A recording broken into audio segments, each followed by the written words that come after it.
Hello everyone. Weekly current affair की महत्वपूर्ण series में आज हम देखेंगे 21 से 26 अगस्त 2024 तक के 35 से अधिक क्वेश्चंस को इसमें देखने वाले हैं। तो चलिए शुरू करते हैं आज के इस वीडियो को। यहाँ पर पहला प्रश्न पूछा जा रहा है, यूनिफाइड पेंशन स्कीम यानी यूपीएस लागू करने वाला देश का पहला राज्य कौन सा बना है? ये बना है महाराष्ट्र। आंसर बी है महाराष्ट्र। केंद्र सरकार ने इस नई यूपीएस योजना की घोषणा 24 अगस्त 2024 को की है, जिसके तहत 2004 के बाद सेवा में शामिल हुए कर्मचारियों को उनके अंतिम वेतन का लगभग 50% दिया जाएगा, पेंशन मिलेगा। दुनिया का दूसरा सबसे बड़ा हीरा कहाँ खोजा गया है? तो ये दक्षिण अफ्रीकी देश है बोत्सवाना, वहाँ खोजा गया है। आंसर बी है बोत्सवाना।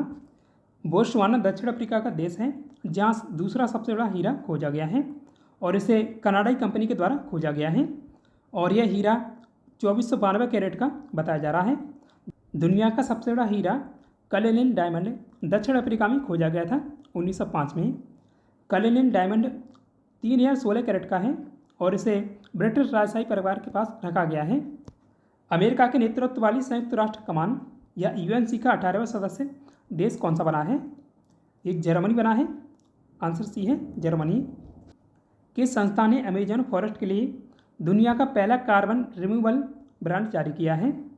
तो वर्ल्ड बैंक के द्वारा जारी किया गया है। आंसर बी है वर्ल्ड बैंक। बांग्लादेश से स्थानांतरित करके आईसीसी ने महिला टी20 विश्व कप 2024 की मेजबानी किस देश को दे दी है? पहले ही बांग्लादेश में होना था, लेकिन वहाँ आरक्षण को लेकर उपद्रव है, इस वजह से संयुक्त अरब अमीरात में इसका आयोजन अब किया जाएगा। तो यूएई इसकी मेजबानी करेगा अब। आंसर सी होगा। इसरो ने अपने सभी अंतरिक्ष अभियानों को कब तक कचरा मुक्त बनाने का लक्ष्य निर्धारित किया है? तो आंसर है 2030 तक। आंसर बी है। भारत की अंतरिक्ष अर्थव्यवस्था 8 अरब डॉलर है। इंडिया ट्रेवल अवार्ड्स में लगातार तीसरे वर्ष सर्वश्रेष्ठ एयरपोर्ट कौन सा बना है? आंसर सी होगा राजीव गांधी इंटरनेशनल एयरपोर्ट ये बना है और ये कहाँ पर है? हैदराबाद में। भारतीय वायुसेना और भारतीय सेना ने क्रिटिकल ट्रामा केयर क्यूब का पहली बार पैराड्रॉप ऑपरेशन किया है। इस ऑपरेशन को किस प्रोजेक्ट के तहत बनाया गया है? तो इसे प्रोजेक्ट भीष्मा के तहत बनाया गया है। इन महत्वपूर्ण ट्रामा केयर क्यूब को भीष्मा प्रोजेक्ट यानी इसका फुल फॉर्म है भारत हेल्थ इनिशिएटिव फॉर सहयोग हित और मैत्री के तहत स्वदेशी रूप से विकसित किया गया है। राष्ट्रीय टास्क फोर्स के नए अध्यक्ष कौन बने हैं? तो राजीव गुहा को इसका नया अध्यक्ष बनाया गया है। कैबिनेट सचिव है राजीव गुहा, तो उनको राष्ट्रीय टास्क फोर्स का नया अध्यक्ष बनाया गया है। भारत के मुख्य न्यायाधीश डीवाई चंद्रचूड़ की अध्यक्षता वाली 3 सदस्यीय पीठ ने देश में चिकित्सा पेशेवरों की सुरक्षा के उपायों को सुझाने के लिए राष्ट्रीय टास्क फोर्स का गठन का आदेश दिया था और 14 सदस्यीय टास्क फोर्स में सुप्रीम कोर्ट द्वारा सुझाए गए 9 प्रतिष्ठित डॉक्टर इसमें शामिल हैं। भारत सरकार के कैबिनेट सचिव की अध्यक्षता वाली टास्क फोर्स में गृह सचिव और स्वास्थ्य सचिव भी शामिल हैं। उनके अलावा राष्ट्रीय चिकित्सा आयोग के अध्यक्ष और राष्ट्रीय परीक्षा बोर्ड के अध्यक्ष भी इसमें इसके सदस्य हैं। भारत का पहला संविधान संग्रहालय कहाँ बना है? तो ये बना है हरियाणा में। आंसर भी है हरियाणा। देखिए, जो भारत का ये संग्रहालय बनाया गया है हरियाणा में, तो इसका नाम दिया गया है संविधान अकादमी और अधिकार एवं स्वतंत्रता संग्रहालय और इसका उद्घाटन ओपी जिंदल ग्लोबल यूनिवर्सिटी के द्वारा 26 नवंबर 2024 को किया जाएगा, क्योंकि यह भारत की संविधान को अपनाने की 75वीं वर्षगांठ का जश्न मनाती है। क्योंकि संविधान को अपनाया गया था 1949 में, लेकिन पूर्णतः संविधान 1950 में लागू हुआ था। ओपी जिंदल ग्लोबल एक निजी डीम्ड यूनिवर्सिटी है और ये हरियाणा राज्य के सोनीपत में स्थित है। खेलो इंडिया की अस्मिता योगासन लीग कहाँ शुरू हुई है? देखिए, इसका आयोजन किया गया था बिहार में और इसमें 500 गर्ल्स लड़कियों ने भाग लिया था और 12 राज्यों की लड़कियां इसमें शामिल हुई थी। तो इसका आयोजन किया गया था बिहार के पटना में। साउथ एशिया का सबसे ऊंचा स्काई टैग कहाँ बनेगा? तो ये बनाया जाएगा बेंगलुरु कर्नाटक में। आंसर सी है।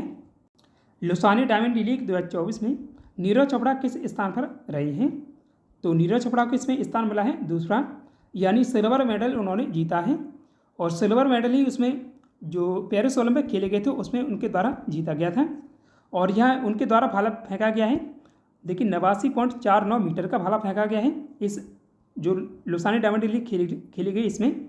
और पेरिस ओलंपिक में 89.45 मीटर का भाला फेंका गया था, तब उनके द्वारा सिल्वर मेडल जीता गया था। तो ये दोनों पॉइंट याद रखिएगा। ब्रांड वैल्यू में 29% बढ़ोतरी के साथ भारत के सबसे मूल्यवान सेलिब्रिटी कौन बने हैं? तो ये बने विराट कोहली। विराट कोहली ने शाहरुख खान और रणवीर सिंह को पीछे छोड़ा है। कर्मचारी राज्य बीमा निगम यानी ESIC के डायरेक्टर जनरल या DG कौन बने हैं? तो ये अशोक कुमार सिंह बने इसके DG। ESIC भारत सरकार के श्रम और रोजगार मंत्रालय के अंतर्गत आता है। इसका मुख्यालय नई दिल्ली में है और 24 फरवरी 1952 को इसकी स्थापना की गई थी। यूट्यूब पर सबसे तेज 1 मिलियन यानी 10 लाख सब्सक्राइबर का नया रिकॉर्ड, वर्ल्ड रिकॉर्ड किसके द्वारा बनाया गया है? तो क्रिस्टियानो रोनाल्डो के द्वारा रिकॉर्ड बनाया गया है। आंसर पहला है। देखिए, क्रिस्टियानो रोनाल्डो ने अपना चैनल जो लॉन्च किया है, उनके जो 90 मिनट में ही 10 लाख सब्सक्राइबर हो गए हैं। तो 90 मिनट में उनके द्वारा रिकॉर्ड बनाया गया है और इन्होंने रिकॉर्ड तोड़ा है। जो हैमस्टर कॉम्बैट चैनल था उसका रिकॉर्ड तोड़ा है। तो ये रिकॉर्ड तोड़ा है, ये याद रखिएगा। रोनाल्डो पुर्तगाल के फुटबॉलर हैं। रोनाल्डो दुनिया के सबसे अधिक कमाई करने वाले एथलीट हैं और जो यूट्यूबर 10 लाख सब्सक्राइबर वाले चैनल को गोल्ड बटन भेजता है। किस राज्य के मुख्यमंत्री सुखविंदर सिंह सुक्खू ने स्कूली बच्चों को पौष्टिक भोजन उपलब्ध कराने के लिए मुख्यमंत्री बाल पौष्टिक आहार योजना शुरू की है? तो हिमाचल प्रदेश के वे मुख्यमंत्री हैं। आंसर सी होगा, हिमाचल में ये शुरू की गई है योजना।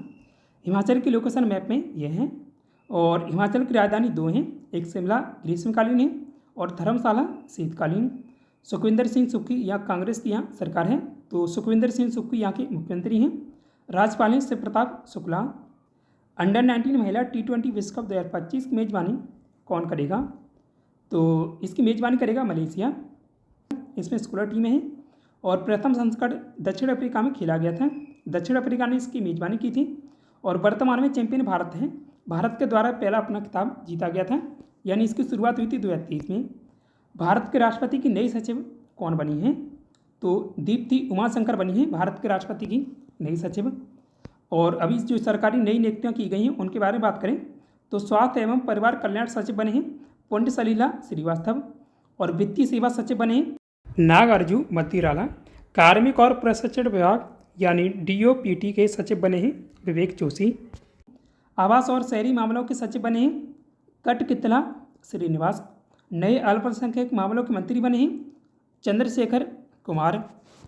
मासिक धर्म अवकाश देने वाला भारत का तीसरा राज्य कौन सा बना है? तो ये तीसरा राज्य भारत का उड़ीसा बना है।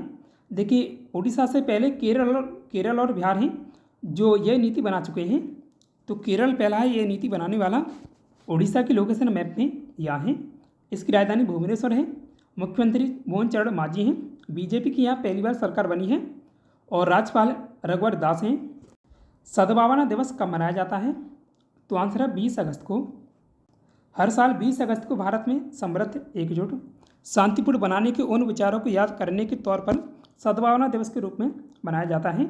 इस दिन का आयोजन भारत के पूर्व प्रधानमंत्री राजीव गांधी के जन्म दिवस के उपलक्ष्य में किया जाता है और पहला सद्भावना दिवस 1992 में मनाया गया था, 20 अगस्त 1992 में। दरअसल 1991 में भारत के सबसे कम उम्र के प्रधानमंत्री थे राजीव गांधी, उनकी हत्या कर दी गई थी।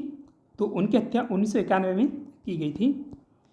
शक्तिशाली तूफान एम्पिल कहाँ पर आया था? तो यह है जापान में। आंसर पहला है जापान में।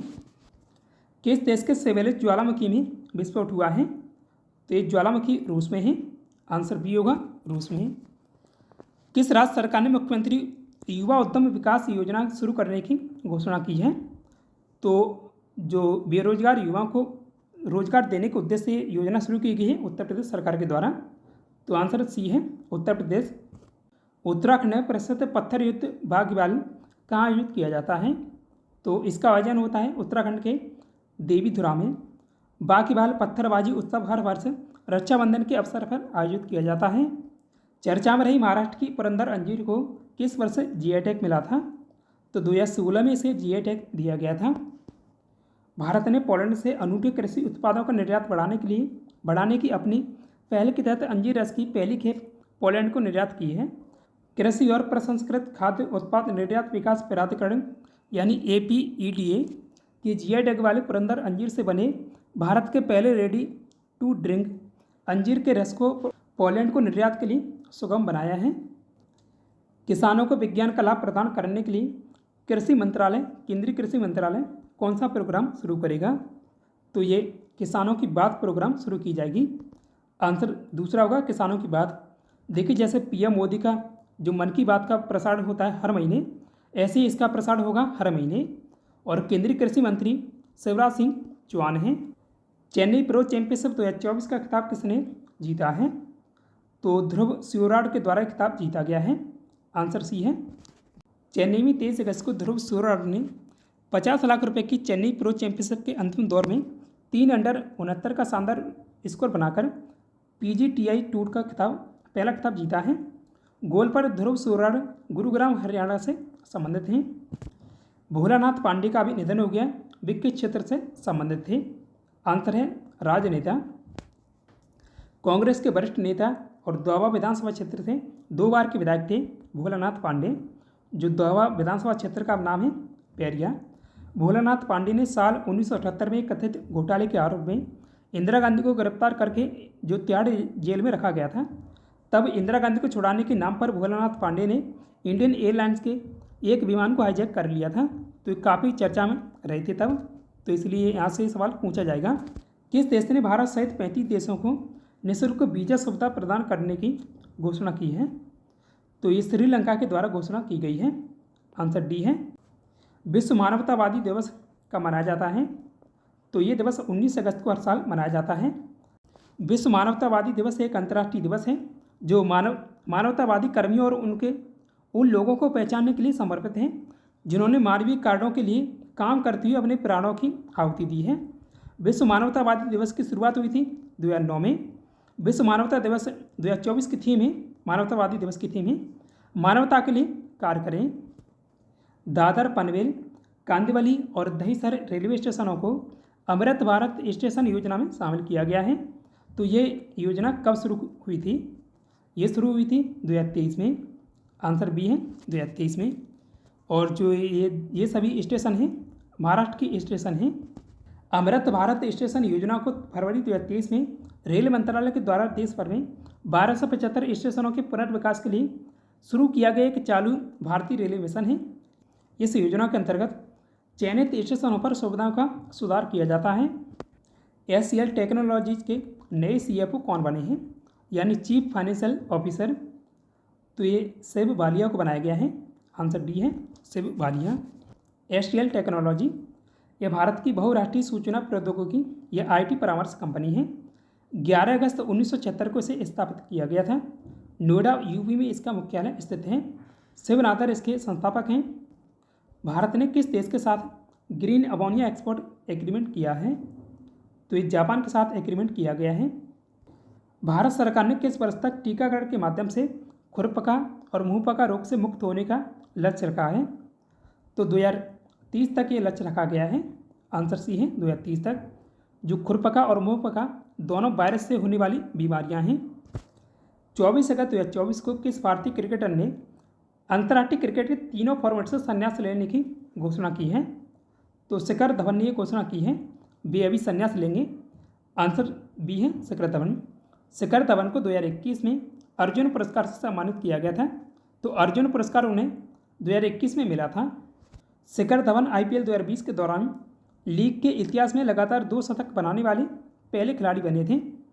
17वां दिव्य कला मेला कहाँ शुरू हुआ है? तो इसका आयोजन 17वां संस्करण रायपुर में आयोजित किया जा रहा है। आंसर सी है रायपुर, छत्तीसगढ़ में। 17वें दिव्य कला मेले का उद्घाटन सामाजिक न्याय और अधिकारिता मंत्री वीरेंद्र कुमार ने किया है। दिव्य कला मेला भारत सरकार के द्वारा 2022 में विकलांग या दिव्यांग कलाकारों को उनके उत्पादों तक बाजार पहुंच प्रदान करके आर्थिक रूप से सशक्त बनाने के लिए मध्य प्रदेश के इंदौर से इसे शुरू किया गया था। तो ये इसका 17वां संस्करण है। इसी श्रृंखला में छत्तीसगढ़ के मुख्यमंत्री विष्णुदेव साय हैं। तो आज की वीकली करंट अफेयर में ये थे महत्वपूर्ण क्वेश्चन। कल आपसे पूछा गया था हॉकी इंडिया ने किस भारतीय खिलाड़ी की जर्सी नंबर 16 को रिटायर कर दिया है? तो PR सीरीज की जर्सी थी जिसे रिटायर कर दिया अभी। टेस्ट क्वेश्चन है आज के लिए। सद्भावना दिवस कब मनाया जाता है? यह दिवस 2 बार हो गया है।